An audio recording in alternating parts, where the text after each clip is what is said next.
Welcome everyone, welcome to wings a Quran.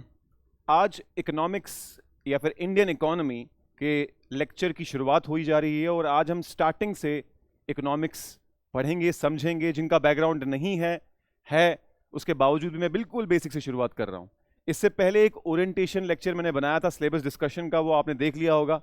तो आज हम शुरुआत करेंगे बेसिक्स से, बिल्कुल बेसिक पॉइंट से, यानी इकोनॉमिक्स का मतलब क्या है, इस वर्ड का मतलब क्या है, इकोनॉमिक्स और इकोनॉमी में डिफरेंस क्या है, साथ ही साथ बेसिक प्रिंसिपल्स क्या है। एबीसी ऑफ इकोनॉमिक्स आज हम पढ़ने वाले हैं। जितने भी लोग हैं बता दूं कि हम हर लेक्चर के एंड पे टॉपिक खत्म होके उस टॉपिक के ऊपर एमसीक्यू भी डिस्कस कर लिया करेंगे। मैं पहले डाल दिया करूंगा टेस्ट, फिर मैं अगले लेक्चर में उसको डिस्कस कर लिया करूंगा। तो आज हम बात करते हैं सबसे पहले सबसे बेसिक शुरुआत से, इकोनॉमिक्स, यानी इकोनॉमिक्स का वर्ड कहां से आया है और इकोनॉमी और इकोनॉमिक्स में फर्क क्या है। तो आपको मैं बता दूं कि इकोनॉमिक्स जो है ये दो वर्ड से बना है। एक तो है इको और दूसरा है नोमिया, जिसका मतलब निकल कर लगता है house hold management. House hold management यानी अपने घर के डिफरेंट खर्चों को, इनकम को, लोन्स को मैनेज करना, अपने घर की संभाल, देखभाल वगैरह। सिंपल फंडा ये है। अपने घर में आप किस तरीके से खाने पीने के इंतजामात करते हो, किस तरीके से घर है आपका, क्या गाड़ी है आपकी, क्या बच्चों पर खर्चे हैं, क्या पेरेंट्स ने खर्चा किया, कितनी इनकम है, कितना एक्सपेंडिचर है, ऑल दीज थिंग्स। तो इकोनॉमिक्स का वर्ड जो है उसका मतलब है हाउस होल्ड मैनेजमेंट।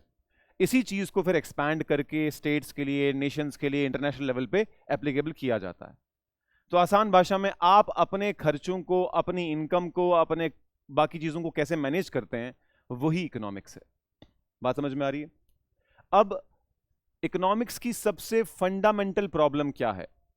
सबसे फंडामेंटल प्रॉब्लम यह है कि इंसान की वांट्स, इंसान जो चाहता है, चाहत इंसान की वो अनलिमिटेड है और इस धरती पे एग्जिस्टिंग चीजें या रिसोर्सेज लिमिटेड हैं।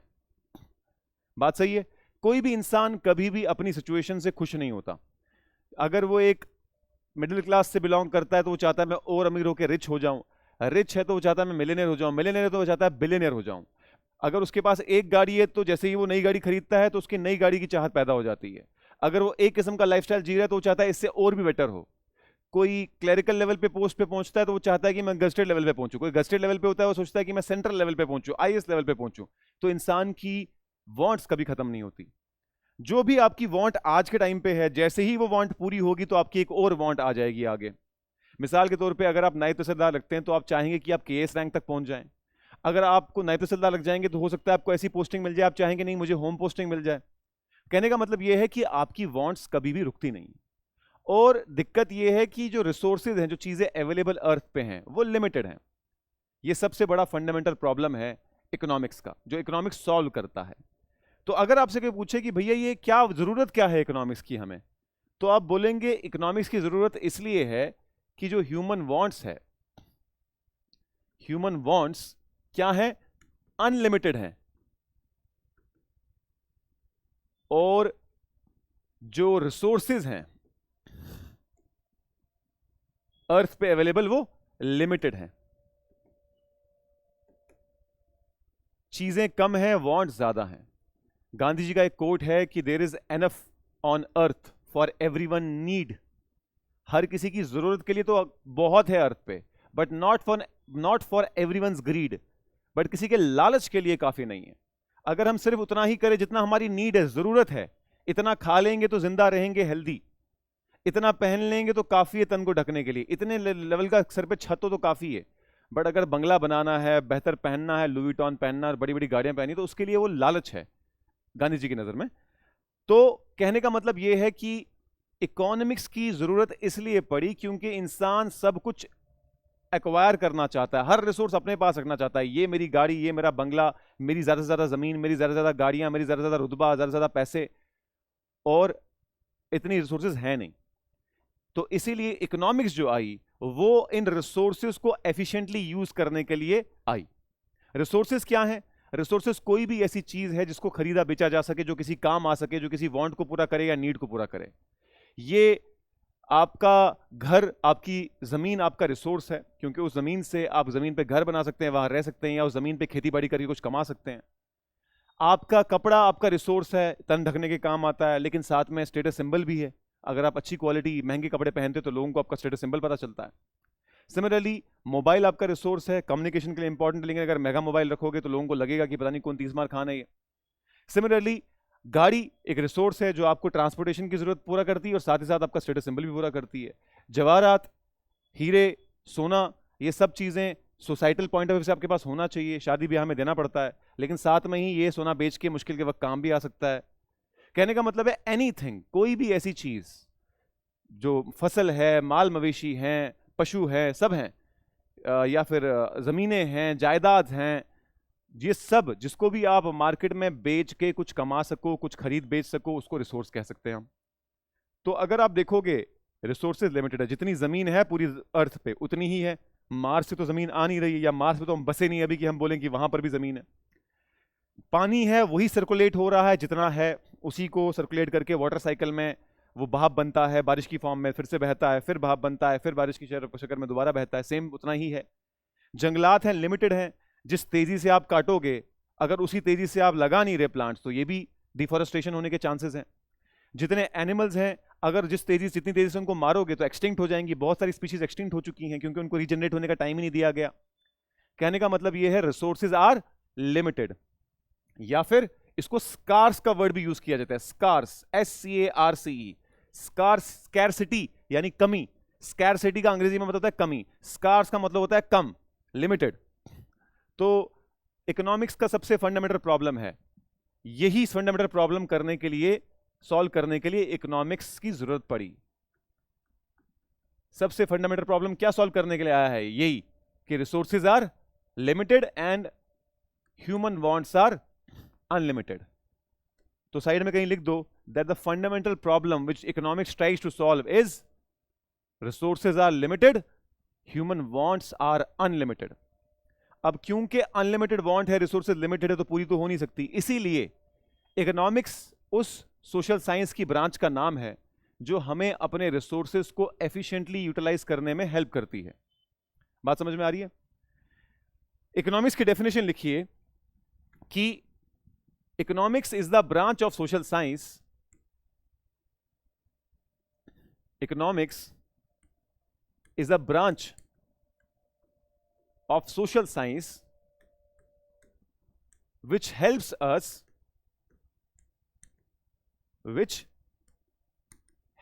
us to utilize our resources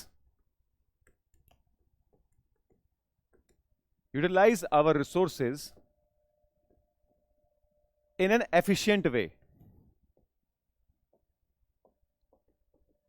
efficient way का क्या मतलब है? क्योंकि रिसोर्सेज लिमिटेड हैं तो उसको वेस्ट नहीं कर सकते। कहते हैं ना, पानी को बड़े हिसाब से इस्तेमाल करो, चीजों के फिजूल खर्ची मत करो, खाना वेस्ट मत करो। क्यों? ताकि ये लिमिटेड रिसोर्सेज का मिसयूज ना हो। जितना हम वेस्ट करते हैं खाना अपने घरों में, अगर वही खाना बचाया जाए और गरीबों में बांटा जाए तो सारे गरीब कभी भी भूखे पेट नहीं सोएंगे। तो इकोनॉमिक्स ये कहती है जो भी रिसोर्स आपके पास है उसको एफिशिएंटली इस्तेमाल करो ताकि वो वेस्ट ना हो। क्यों वेस्ट ना हो? क्योंकि रिसोर्सेज लिमिटेड है। अगर रिसोर्सेज लिमिटेड नहीं होते, अनलिमिटेड होते, तो फिर तो कोई टेंशन ही नहीं थी। अगर अनलिमिटेड जमीनें होती, अनलिमिटेड सोना होता, अनलिमिटेड पानी होता, अनलिमिटेड जानवर होते, अनलिमिटेड माल मवेशी होते, फिर आपस की लड़ाई नहीं थी, कोई गरीब और कोई अमीर था ही नहीं, सबके पास बराबर बराबर होता। अनलिमिटेड का मतलब कोई अंत नहीं है, तो हर कोई बंदा करोड़ों रुपए रख ले, हर कोई बंदा हजारों बीघा जमीन रख दे।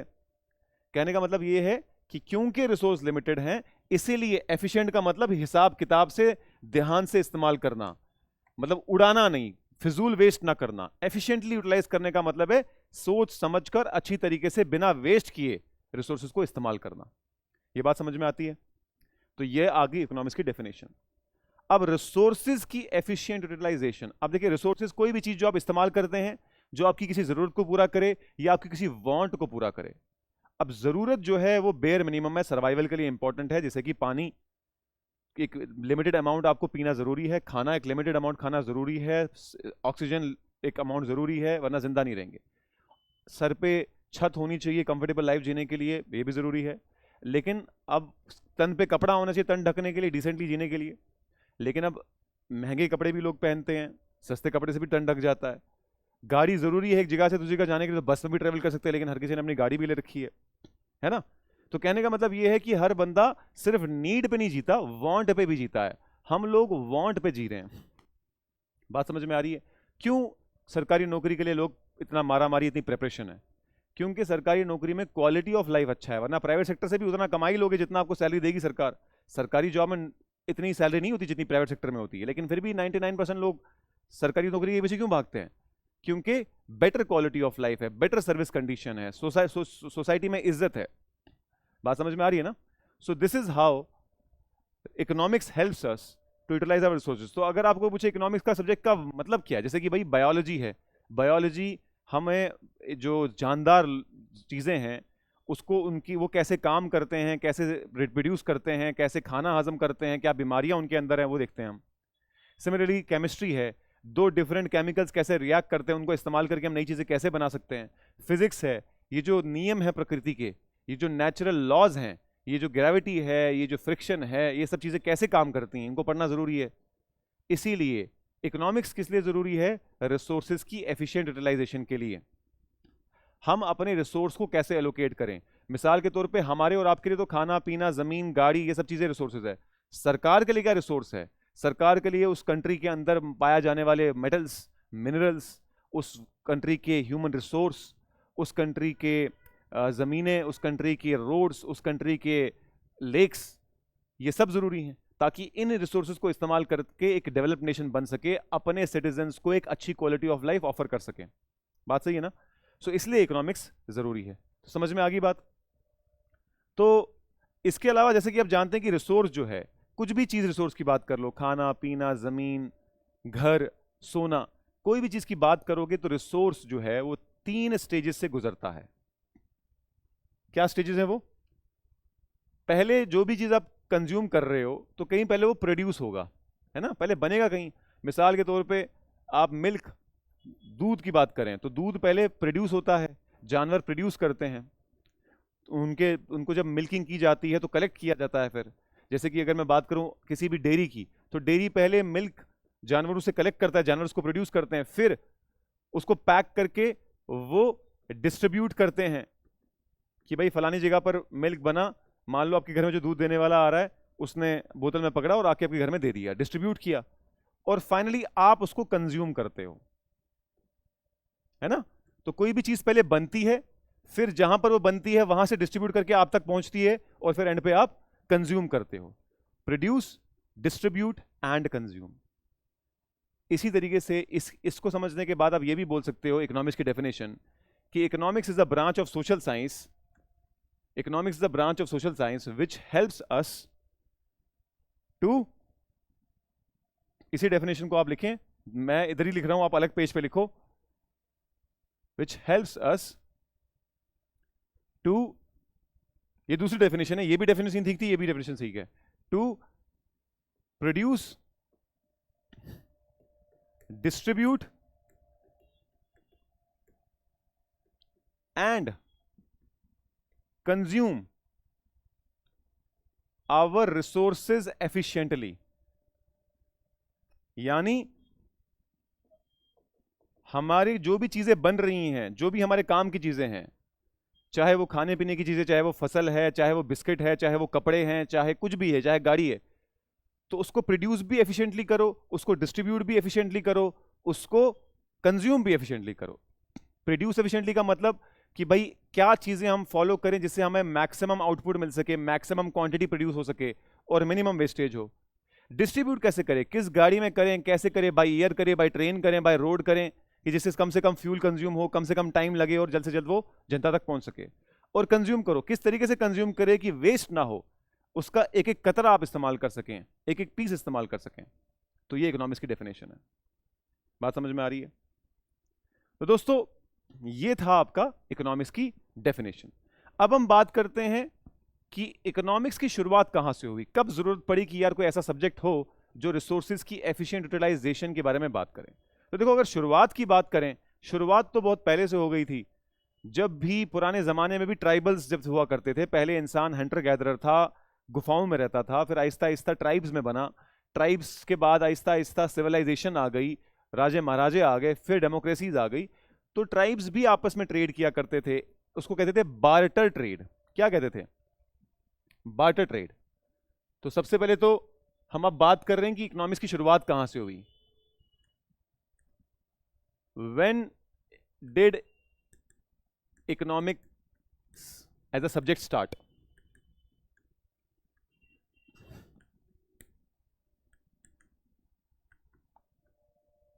तो कहने को तो बहुत पहले से है। कब किस ट्राइबल ने पहली बार ट्रेड किया होगा? बार्टर ट्रेड का मतलब होता है चीज के बदले चीज। आज जो हम ट्रेड कर रहे हैं, हम पैसा देते हैं और चीज लेते हैं, हर कोई पैसा से ही खरीदता है चीज। एक जमाना ऐसा भी था जब ये पैसे वैसे का कंसेप्ट था नहीं। तो अगर मान लो मेरे पास 10 किलो चावल है, अगले बंदे के पास 2 किलो मीट है, तो कुछ आपस में ऐसा एक नेगोशिएशन करके मीट के बदले चावल, या फिर किसी के पास फसल है, फसल के बदले मीट, या फिर किसी के पास कॉटन है तो कॉटन के बदले लेट अस से फ्रूट, चीज के बदले चीज। तो बार्टर ट्रेड हुआ करता था पहले। तो इकोनॉमिक्स तो पहले भी थी, लेकिन जो इकोनॉमिक्स हम आज पढ़ रहे हैं, जिसको हम मॉडर्न इकोनॉमिक्स कहते हैं, जो हम इकोनॉमिक्स पढ़ेंगे वो मॉडर्न इकोनॉमिक्स है। ऐसे तो चाणक्य ने भी बहुत पहले, 1000 साल पहले, 2000 साल पहले, वो लिखा था, एक बुक लिखी थी जिसका नाम था अर्थशास्त्र। अर्थशास्त्र नाम था उसका, अर्थशास्त्र। अर्थ तो आपको पता है, इकोनॉमिक्स को हिंदी में अर्थ कहते हैं।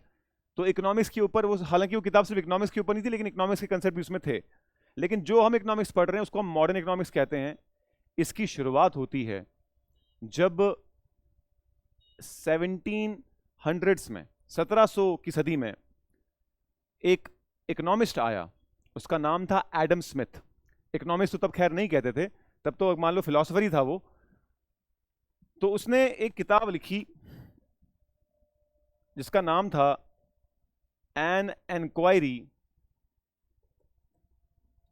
इनटू नेचर एंड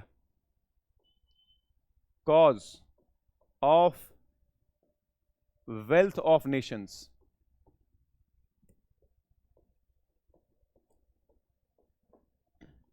ये किताब लिखी किसने? एडम स्मिथ ने।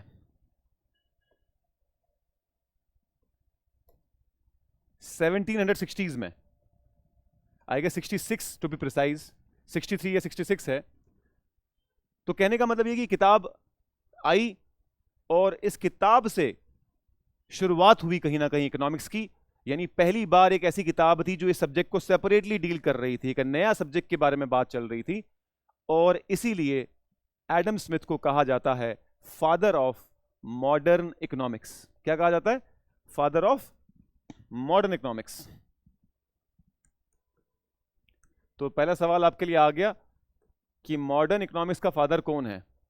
कभी कभार सवाल में सीधे फादर ऑफ इकोनॉमिक्स भी पूछे बोलते हैं इसको, तो कंफ्यूजन नहीं करना है, फादर ऑफ इकोनॉमिक्स भी कह सकते हो। बट एक्चुअली जो सही बात है वो ये है कि इकोनॉमिक्स का फादर तो नहीं कह सकते उसको, कि इकोनॉमिक्स तो बहुत पहले शुरू हो गई थी। अब इसको नाम या अंग्रेजी में देना और ये प्रिंसिपल जो आज हम पढ़ रहे हैं वो मॉडर्न बात है। तो इसको फादर ऑफ मॉडर्न इकोनॉमिक्स कौन है? Adam Smith. तो कभी कभी अगर फादर ऑफ इकोनॉमिक्स भी पूछेगा तो आप एडम स्मिथ ही बोलना, क्योंकि कभी कभी मॉडर्न वर्ड वो यूज नहीं करते। लेकिन आपको पता होना चाहिए कि प्रिसाइज बात ये है कि father of modern economics Adam Smith, ना कि फादर ऑफ होल इकोनॉमिक्स। बात समझ गए? सो यहां से शुरुआत होती है इकोनॉमिक्स की, ठीक है ना।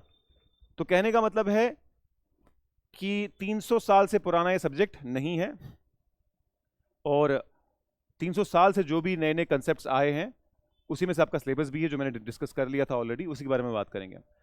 अब जब ये इसकी शुरुआत होगी, पैदाइश होगी इकोनॉमिक्स की, तो इसके बाद इस इकोनॉमिक्स पे बहुत सारे फिलोसोफर्स ने, बहुत सारे सोशल साइंटिस्ट ने काम किया।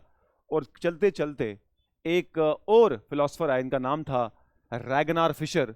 उन्होंने कहा कि इकोनॉमिक्स को दो हेडिंग के अंदर पढ़ा जा सकता है, एक तो है माइक्रो इकोनॉमिक्स, एक है मैक्रो इकोनॉमिक्स।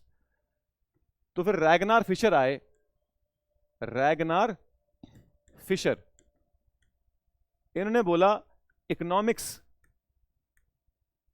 को दो हेडिंग के अंदर पढ़ो। दो टाइप्स ऑफ इकोनॉमिक्स है, एक है माइक्रो इकोनॉमिक्स, माइक्रो इकोनॉमिक्स, और एक है मैक्रो इकोनॉमिक्स।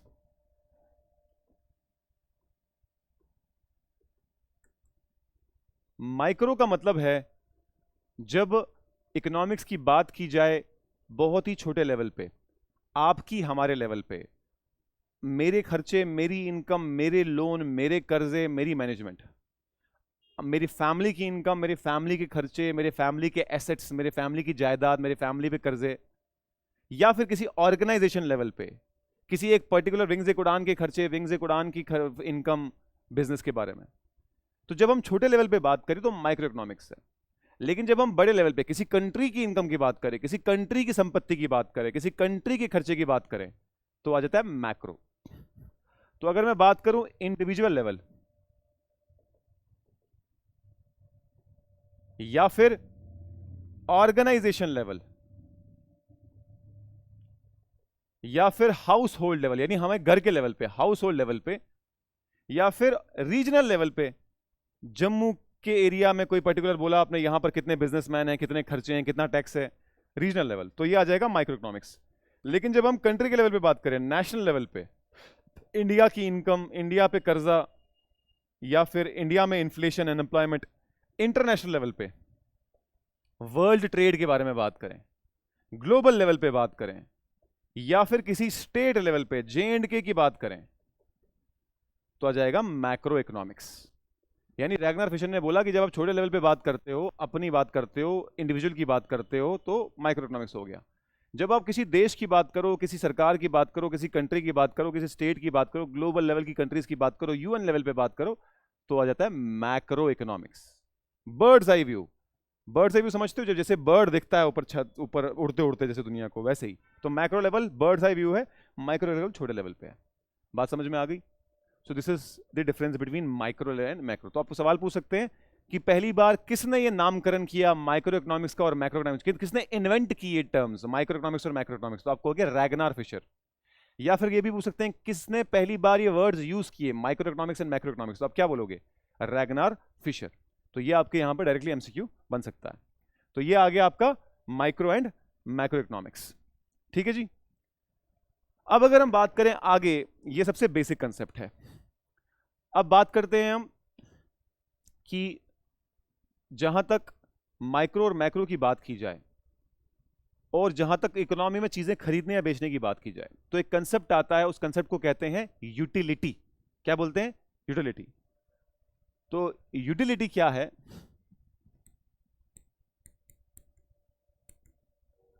इकोनॉमिक्स कहती है कोई भी चीज हम खरीदते हैं, कोई भी चीज, वो उसकी यूटिलिटी के हिसाब से लेते हैं। अब यूटिलिटी आप सोचिए क्या होता है? What do you mean by utility? Utility का आसान भाषा में मतलब है किसी भी चीज में कितनी क्षमता है कि वो आपकी किसी जरूरत को नहीं, चाहत को सेटिस्फाई कर सके। अंग्रेजी में बोलें तो इसका मतलब है want satisfying power of a commodity. Want satisfying power of a commodity.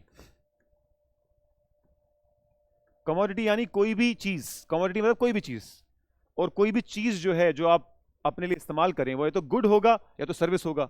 Economy की भाषा में कोई भी चीज आप लें, कोई भी चीज आप इस्तेमाल करें, कोई भी चीज आप बेचें, कोई भी चीज आप खरीदें, या तो वो गुड होगा या तो वो सर्विस होगा। गुड का मतलब कोई भी ऐसी चीज जो हार्ड, मतलब जिसको आप हाथ लगा के महसूस कर सकें। सर्विस का मतलब ऐसी चीजें जो एक्चुअली आप हाथ लगा के महसूस तो नहीं करें लेकिन आप खरीद रहे हैं। मिसाल के तौर पर सर्विस का मतलब इंटरनेट, इंटरनेट के लिए आप जीबी के लिए कुछ पे कर रहे हो। या फिर आप गाड़ी में बैठे, तो गाड़ी में बैठे आप बस में, तो बस ने आपको एक जगह से दूसरी जगह ले जाने के कुछ पैसे लिए, तो आप उसको कोई चीज़ बेची नहीं, उसे सर्विस ऑफर की। आप बाल कटाने की दुकान पे तो बाल काटने के पैसे लिए उसने, ना कि आपसे कुछ आपको बेच के कुछ पैसे लिए, है ना? तो गुड या सर्विस। तो कोई भी कमोडिटी का मतलब गुड या सर्विस कोई भी। तो want satisfying power of a commodity का मतलब यूटिलिटी होता है। किसी चीज की यूटिलिटी उतनी ही ज्यादा जितनी वो आपके वांट को सेटिस्फाई कर पा रही है। किसी चीज की यूटिलिटी उतनी ही कम जितनी आपकी वो वांट को सेटिस्फाई कर पा रही है। मिसाल के तौर पे, अगर आपको एक पर्टिकुलर किस्म के कलर के कपड़े पसंद हैं या फिर किसी पर्टिकुलर ब्रांड के कपड़े पसंद हैं, तो उस ब्रांड के कपड़े आपको ज्यादा सेटिस्फाई करते हैं, तो आप वार्डरोब में वही चीजें लेते हो। अगर किसी ब्रांड का चावल आपको ज्यादा पसंद है तो आप घर में वही लाते हो। किसी ब्रांड की चाय आपको ज्यादा पसंद है तो आप वही लाते हो। तो उस पर्टिकुलर, हो सकता है किसी को ताजमहल टी पसंद हो, तो उसके लिए ताजमहल की यूटिलिटी ज्यादा है, और किसी को हो सकता है टाटा टी पसंद हो, तो उसके लिए टाटा टी की यूटिलिटी ज्यादा है। कौन किसको जितना ज्यादा सेटिस्फाई करे उसकी यूटिलिटी उतनी ही ज्यादा। तो यूटिलिटी का मतलब है want satisfying power of a commodity. तो ऑब्वियसली बात है, जिस चीज की आपकी चाहत को सेटिस्फाई करने की प्रोबेबिलिटी ज्यादा है उसको आप ज्यादा खरीदोगे, और जिसकी कम है उसको कम खरीदोगे या फिर खरीदोगे ही नहीं। तो यूटिलिटी जो है that is want satisfying power of commodity, और यूटिलिटी के हिसाब से ही हम चीजें खरीदते हैं। अब यूटिलिटी का कंसेप्ट ऐसा है कि कई बारी ऐसा होता है कि किसी चीज की यूटिलिटी आज अच्छी है, कल खत्म हो जाए, कुछ टाइम बाद खत्म हो जाए। बचपन में हमें कार्टून देखना बड़ा पसंद था तो हमें बहुत हमारी वांट को सेटिस्फाई करते थे कार्टून, आज नहीं है। आज हमें जो चीज पसंद है कल वो शायद नहीं हो। इंसान बदलता है, नेचर बदलती है, पसंद बदलती है ना। सिमिलरली आज आपको कोई एक्टर या एक्ट्रेस अच्छी लग रही है, कल को कोई दूसरी लग सकती हैं। आज आपको एक किस्म की बाइक पसंद है, वो बाइक खरीदने के बाद आपको लग रहा है नहीं अब मुझे हार्ले डेविडसन लेनी है। आज आपको सिंपल मारुति पसंद है, कल लग रहा है आपको नहीं BMW लेनी है। और ऐसा भी होता है कि आज के दिन की, आज मिसाल पर चाय का कप है, आपने कई लोगों को होता है कि सुबह उठते ही चाय चाहिए ही चाहिए, तो सुबह चाय पी ली, आज की यूटिलिटी खत्म, अब कल अगले दिन मुझे चाय फिर से चाहिए होगी, है ना। तो यूटिलिटी जो है वो दो किस्म की होती है, मार्जिनल एंड टोटल। उसके बारे में बात करते हैं। मार्जिनल,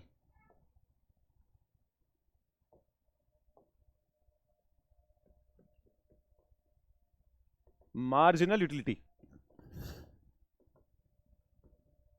देखिए, मान लेते हैं कि हम चाय के कप की बात करें, तो सुबह चाय का पहला कप जो होगा उससे सबसे ज्यादा सेटिस्फेक्शन मिलती है। सुबह उठते ही आपने चाय का पहला कप पिया तो एकदम शुरुआत होगी। चाय या फिर कॉफी भी हो सकती है, कई लोग कॉफी पसंद करते हैं नींद से खुलने के लिए। तो सुबह उठते ही पहला चाय का कप या पहली कॉफी आपको बहुत सेटिस्फाई करती है।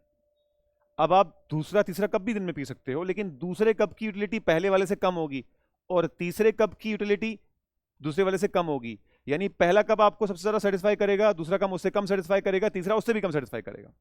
इसी तरीके से एक्सरसाइज की बात कर लो। जो लोग जिम जाना बहुत पसंद करते हैं तो उनको दिन की एक बार एक्सरसाइज करनी जरूरी है। अब एक बार उन्होंने एक्सरसाइज कर ली, खत्म, अब अगले दिन उसकी यूटिलिटी होगी। ऐसा नहीं कि दिन में 5 बार आप जिम जा रहे हो एक्सरसाइज करने। कोई लोग रनिंग करना पसंद करते हैं, कोई लोग योगा करना पसंद करते हैं। सुबह एक बार कर लिया, अब अगले दिन दोबारा कर सकते हो, उसी दिन आप बार बार उसको नहीं कर सकते। तो ऐसी भी चीजें होती हैं। तो मार्जिनल यूटिलिटी का मतलब होता है कि जब आपने एक बार कर लिया कोई चीज, चाय का कप पी लिया, तो पहले चाय के कप से जो मजा आएगा वो मार्जिनल यूटिलिटी है। दूसरे कप का सेपरेटली जो मजा आएगा वो मार्जिनल यूटिलिटी है। तीसरे कप से इंडिविजुअली जो मजा आएगा वो मार्जिनल यूटिलिटी है। लेकिन मैं अगर आपको बोलूं अच्छा एक बार बताओ, सब आपने 3-4 कप चाय पिए हैं, जोड़ के बताओ कितना मजा आया, तो वो टोटल यूटिलिटी हो जाएगा। इसको हम ऐसे समझते हैं ग्राफ बनाकर, मार्जिनल यूटिलिटी और टोटल यूटिलिटी। मान लो आपने चाय का पहला कप पिया, मैं आपको बोलता हूं यार 10 में से अगर टोटल 10 में से तुझे इसको रैंक करना हो तो पहले चाय का मैं तुझे कितना मजा दिया। आप बोलोगे यार 10 में से 9 मजा आ गया मुझे, टोटल भी 9 होगा। मैंने बोला दूसरा का चाय का कप कितना मजा दे रहा है आपको, आपने बोला यार पहले कप में सबसे ज्यादा मजा था, लेकिन चलो दूसरा भी ठीक है, मैं 10 में से 5 ही नंबर दूंगा क्योंकि मेरा चाय की जो तलब है वो खत्म हो चुकी है। टोटल पता है क्या होगा, 9 + 5 तो कितना हो जाएगा, 14। अब आपको किसी ने तीसरा कप भी ऑफर किया, आपने बोला मन तो नहीं है, बहुत चाय पी ली, लेकिन चलो आपकी कंपनी के साथ पी लेता हूं, तो वो मजे के लिए नहीं पी आपने, लो कंपनी में, तो चलो उससे कितना मजा आया, चलो 10 में से 1 नंबर, तो ये टोटल कितनी हो जाएगी, 15। और जब मैं आपको चौथा कप ऑफर करूंगा, बोलेंगे बस अब नहीं पी सकता मैं, तो अब इसकी यूटिलिटी 0 हो चुकी है। तो मार्जिनल का मतलब पहले कप से कितना मजा, दूसरे कप से कितना मजा इंडिविजुअल, और टोटल का मतलब कि सारे कप जितने भी पिए तुमने उसको मिला के बता दो टोटल यूटिलिटी तुम्हारी क्या है। बात समझ में आई। तो मार्जिनल और टोटल कॉन्सेप्ट ये है कि टोटल यूटिलिटी जितनी भी चीजें हम कंज्यूम कर रहे हैं उन जितना भी किया, कितने चाय के कप के सब की यूटिलिटी को ऐड करो, बताओ कितना यूटिलिटी है। बात समझ में आई? तो यूटिलिटी से आपको ये समझना है, इतना मैंने बता दिया। तो कुल मिला के आपको याद होना चाहिए कि यूटिलिटी का मतलब want satisfying power of a commodity, उसको यूटिलिटी कहते हैं। और मार्जिनल का मतलब इंडिविजुअल यूनिट से कितना, पहले से कितना, दूसरे से कितना, तीसरे से कितना। टोटल का मतलब कि सारों का मिला के बता दो तुम्हें अभी तक कितना सेटिस्फेक्शन मिला। बात समझ में आई? तो ये था आज का बेसिक्स इकोनॉमिक्स का। कल हम बेसिक प्रिंसिपल्स पढ़ेंगे जिसमें law of demand, law of supply आएगा। फिर हम शुरुआत करेंगे बड़े बड़े टॉपिक से जिसका नाम है मॉनेटरी पॉलिसी और फिस्कल पॉलिसी। तो इसको अच्छे से देखिए, कोई भी डाउट हो तो आपके ऐप में ग्रुप बना हुआ है आपके कोर्स का, उस कोर्स में जाके कमेंट सेक्शन में डालो, हम लाइव सेशन में डील करेंगे उसको। So thank you so much for joining. अगले लेक्चर में मिलते हैं जिसमें हम पढ़ेंगे law of demand, law of supply. Thank you.